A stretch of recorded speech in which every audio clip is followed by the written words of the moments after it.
everyone. Welcome to today's episode. I'm excited for you to be able to hear from my guest today, who has a message, and I believe a very, very important mission in helping people understand grief, but also understand how to walk with those who grieve. And I know this subject matter is very near and dear to my heart as I've walked through my own grief experiences. And I think that this is a subject that we need to talk more about so that we can really not only walk through our own grief journey and come out healthier, whole, stronger, with more compassion, but also to walk beside those who are also grieving. So my guest today is Shirley Thiessen, and I'll formally introduce you to her. Hi, Shirley. Hi.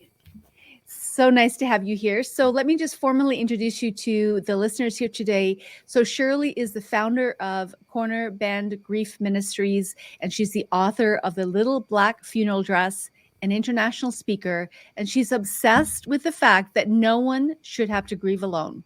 I love that. Shirley lives in Calgary, just in my neck of the woods here, not too far from where I live, with her husband, Carrie, and their greatest joy is being grandparents to Jameson. And they have 2 adult children, and Chantel lives in Calgary with her husband, and Jordan lives in heaven. So it sounds like you have your experience as well, your grief experience as well. Shirley, I would love it if you would, first of all, as a way of our listeners understanding more about who you are and how you came to start this ministry, how you came to be so passionate about this subject. I'd be happy to. Well, in order to do that, I need to bring you into my story, probably starting in the year 2012. Okay. And at that time, my daughter and son were both students at university together in BC. And I just had a hunch that it was going to be a particularly significant year for my son, Jordan. He was the older one, and he was going to be graduating soon. And sure enough, in that January, he proposed to his girlfriend, Elise. And we were so excited to add another family member. And then in April, they both graduated. Then they were married in October. And I remember thinking, like, wow, this is just so exciting to watch this couple who love Jesus and had so much to look forward to. Well, only a few days after the wedding, my husband and I went to California for a vacation. And like you do with your kids, we had invested so much love, time, prayer, energy, and money into this kid. Yeah. And now Jordan was happily married, gainfully employed, and off our payroll. Like life was great. Well, just 4 days into that vacation, I decided to go to a department store to buy just one item for our kitchen. And my goal was to make it a quick trip, just in and out. But as I walked into the store, I was quickly distracted by a rack of dresses on clearance. And so forgetting that I was in a hurry, I went and had a quick look. And there was a black dress that stood out to me. And I admired it, but it wasn't my size. I didn't need a dress. I put it back. And as I did, I heard the words, "I want you to buy that black dress. Going to a funeral." Well, my head whipped around to see who said that. There were people in the store, but no one was near me. Before I knew it, I'm in the change room, standing in front of a full-length mirror, wearing the dress. It fit so well, it felt comfortable. But my rational thought was this: I don't know anyone who has recently died. Like, I have no funeral to attend. Besides, I already have a black dress in my closet. But that message repeated, "I want you to buy that black dress. You are going to a funeral." I bought the dress, unsure to whose funeral I was meant to wear it. Well, I didn't have long to wait. Just a couple hours after that shopping trip, a California police officer was at the door of our condo. Within seconds, my worst nightmare became reality. Our 23-year-old son, married 12 days, had been killed in a workplace accident. Wow. At that moment, I thought, wait a minute, that black dress, the one I had just purchased. Now I knew to whose funeral I was meant to wear it. And you know, the verse that came to my mind that day was Deuteronomy 31:8 that says, "The Lord himself goes before you. He will be, do not be afraid. Do not be discouraged." And, you know, wearing that black dress gave me courage, a tribute to my son at his funeral, my darkest day. Wow. Wow. That is so powerful how the Lord subtly prepared you. Absolutely. So that was back in 2012, correct? Yes. Correct, 2012. And now, many years later, you are still passionate about helping others grieve well, but really to know that they don't have to grieve alone. Can you tell us a bit about your journey and how you came to the place you are today? Yeah. Well, you know, I wish I could tell you that I continue to trust God with my heartache. I mean, that was just a significant part of God demonstrating his love for me in my darkest time. However, as the fog of my loss started to lift in the coming weeks and months after the funeral, it just hit me like, wait a minute. The rest of my earthly life is going to be without Jordan. Like, I know I'm going to see him again in heaven, and that's wonderful. But selfishly, like, I want him here right now. I'm not prepared to live the rest of my earthly life without my son. And I started to spiral into resentment, bitterness, rage. And it was an ugly place to be. And one day, some dear friends of ours brought me a sign from a decor store. And it says, "Be the kind of woman that when your feet hit the floor each morning, the devil says, 'Oh crap, she's..'" And you know, that sign made me chuckle, but it also was kind of like a wake up moment for me, because I had to ask myself, am I really that kind of woman? Am I living in a trust relationship with Jesus, or am I just in despair? And that's exactly where the enemy wants us, in despair, in hopelessness, in feeling like I have no purpose left. That's it. And so I became very aware that I had a decision to make, as all of us do when we're in pain. We can either choose to be bitter and resentful, or we can choose to say, "God, I don't understand this plan, and frankly, I don't like it. But I'm going to choose to invite you, or to recycle this pain for your good purpose, as I trust you." And so that was kind of the moment, that defining moment where I changed directions, and I decided that I wanted to lean into what God had for me. And honestly, he brought us an opportunity to share my story, my little black dress, on a video that was shared on Mother's Day, my very first Mother's Day without Jordan. And as I got feedback and emails, the first comment that really kind of made me aware that, wait a minute, God is going to use this pain, was a woman who said, "Thank you for being so vulnerable about your pain and how you're choosing to trust God with it. You've given me courage to trust God with my pain." Wow. And that was my aha moment, where I thought, this is not about me being ready or being polished or being farther along my grief journey where I could be used. God is willing to use us right now, as saying yes to when he asks us to do something difficult. Because sharing my story, it was very, very raw and difficult, especially at the beginning.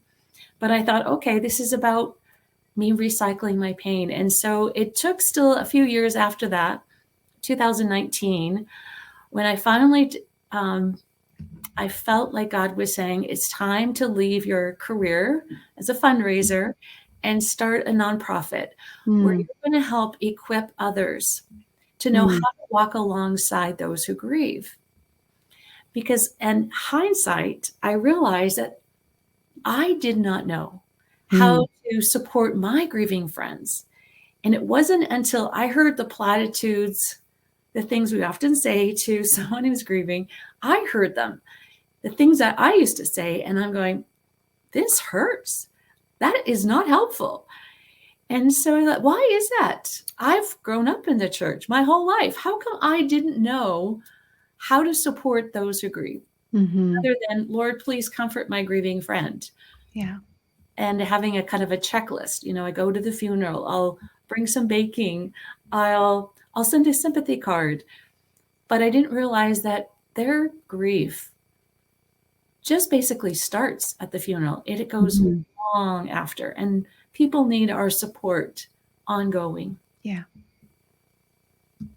Wow. Yeah, it's so true. And I can totally relate to that, as well. As you and I were talking before we get on the air here, that my first husband passed away, went to be with the Lord too early in his life, in terms of, from our perspective, which leaving me as a widow and young mom of 3 kids. And I can relate to what you're saying in terms of the pain of words that people would say, well-meaning people trying to comfort, trying to come alongside, but didn't really know how to do it, and it wasn't helpful. And it's shocked me too, but it also, I love what you said there, it made me aware, wow, okay, this is an area that is so important to know how to do, is to grieve with those who are grieving, like it says in the scriptures, to grieve with those who are grieving. Yes. Wow. Absolutely. And it's not rocket science, but people like me who maybe were low in the empathy and compassion, I needed to be taught what is helpful and what isn't helpful. And so I came up with an acrostic LAP, LAPP, that I write about in my book, The Little Black Funeral Dress, where 4 simple things that people, and I call them hope heroes. These are the friends that really knew how to lend me hope when mine was leaking out. They were the ones who had the courage to kind of enter the messiness and confusion I felt. And when I was not talking to God, they were praying on my behalf. But they did 4 things that I noticed that were so significant. And I wish someone had taught this to me. And so if you're okay, I'll just quickly go through the 4. Absolutely. Let's do it. So LAP, LAPP. So the first one, L is for listen. When there's been a tragedy, there's no words to fix it. There's no Bible verse that you can slap on and make everything better. That grieving person needs you to listen, to bear witness to their sorrow. And it's a lost art, actually, in this day and age. But there's a reason why I think God gave us 2 ears and only 1 mouth. And that is, we need to listen. And so that means not interrupting them, not correcting them, not judging them, but just listening with empathy and kindness, even asking follow-up questions that were kind and curious about their loss. So listen is the first one. And the second one is acknowledge the loss. This means validate that their pain is worthy of your empathy and compassion. I'm wearing a scarf that my sister made, and she calls them Jordan Eternity Scars.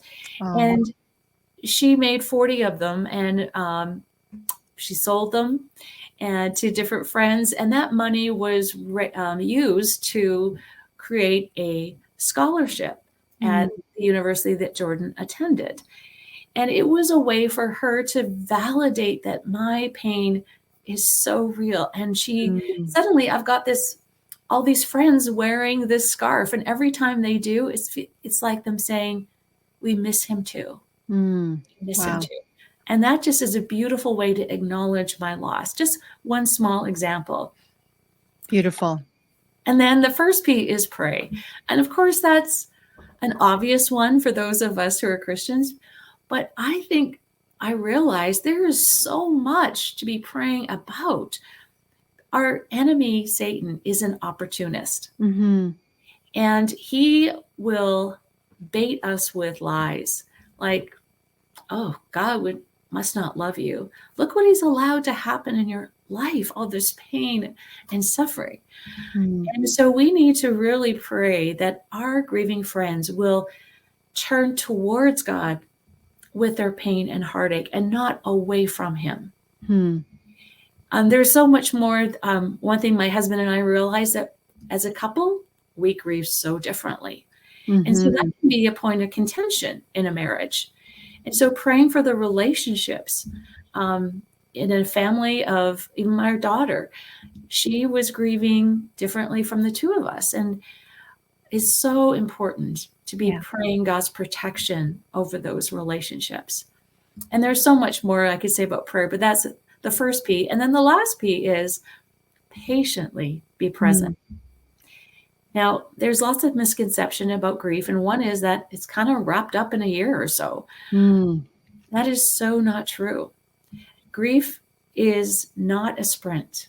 It's a marathon. And so to keep checking in, to keep asking kind questions like, what do you miss most about Jordan today? I know it's been 10 years or 11 years has passed, but what do you miss most about him today? That's a way to be patiently present. It's continuing to recognize that this is not something that disappears, this pain.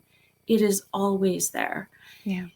And to stay with them and mention their loved one by name is huge. It's a way we can stay patiently So present. true. Yeah. It's so true. I love what you said there about just asking those questions and to acknowledge the importance of that person in our life. And even though they're not present on the earth anymore, they still hold a place in our memory. They still hold a place in our heart and in our life, really, in our history. And so just by saying their name, acknowledging is so powerful. Absolutely. So how did you move from despair to hope after your son died? What was kind of, I know you talked about how you came to an aha about how you needed to help others, but was there a moment where, or was it the lap that helped you do that? What was it that helped you move from despair? And I'm specifically thinking about someone who may be listening today who's in despair. Well, it goes to two things. The first one is a decision that you make to say, I'm going to lean into Jesus with my pain.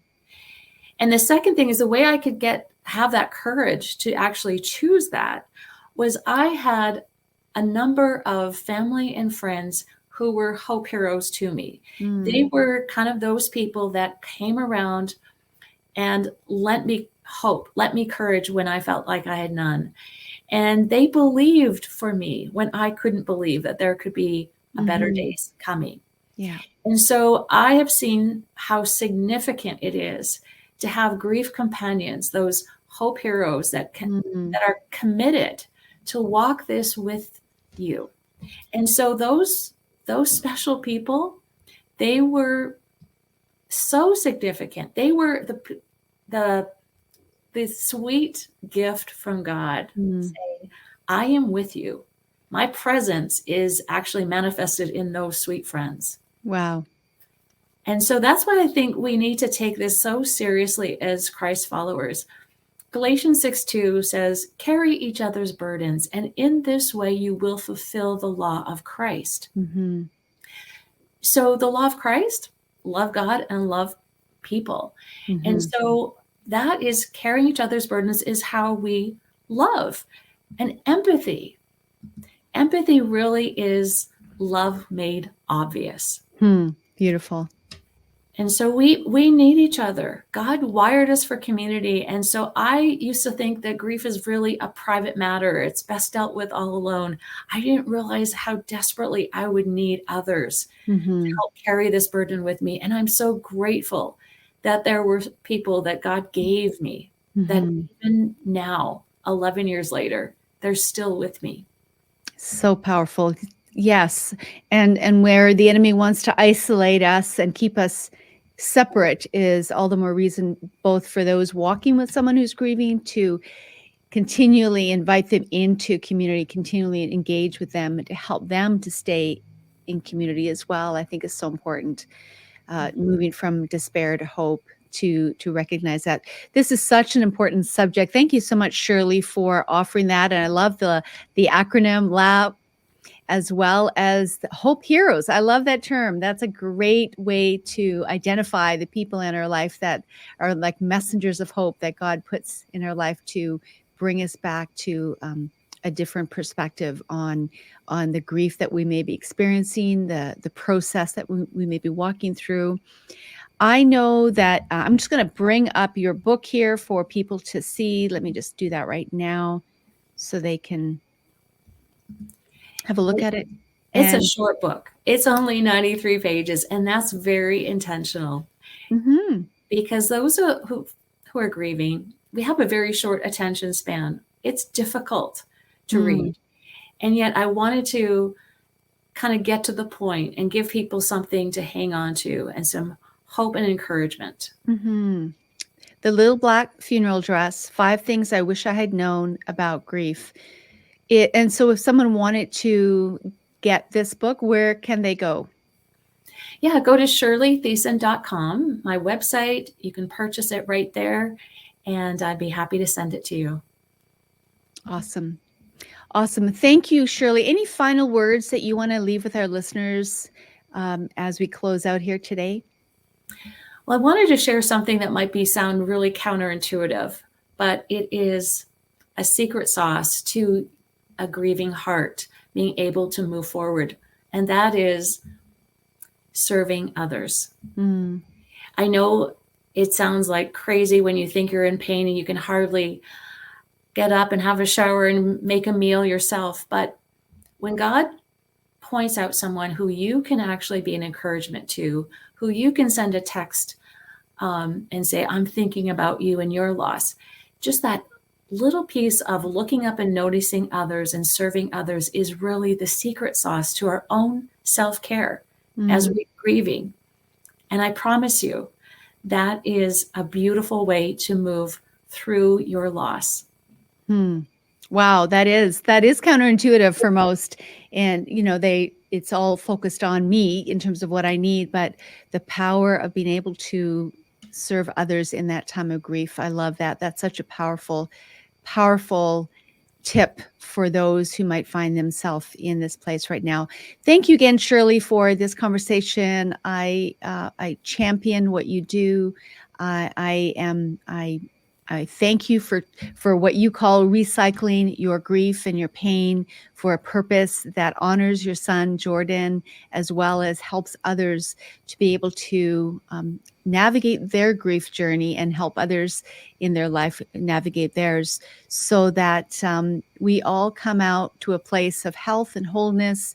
And, someone once said to me, when I was in the depths of my dark grief time, was, you will never get over it, but you will get through it. And it is true. It stays with you in terms of the person stays with you, but as well as just the depth of the pain and the sorrow, but it doesn't debilitate you. Debilitate. I'm trying with that word. Debilitate. There you go. And that's what I hear you saying, is helping people to walk through in a place where they come out shining, and they testify of the goodness of God in that place. So thank you so much, Shirley. Thank you, everyone, for tuning in today. Share this episode with your friends and family, those who either are in their own grief journey or who are walking with those in a grief journey, to be able to have the tools to be able to walk alongside and to be those hope heroes, and to just to be able to give God's love in a very tangible ways as well. So thank you, everyone. I look forward to connecting with you in the next time. Have a wonderful day. As you're listening today, you may have felt prompted to say, I want to become a much better speaker. I want to be able to speak with confidence, clarity, and transformational impact. I want to invite you to check out the link in the comments below, wherever you're listening to this. Your voice is an instrument of transformation and needs to be heard. So let it be heard.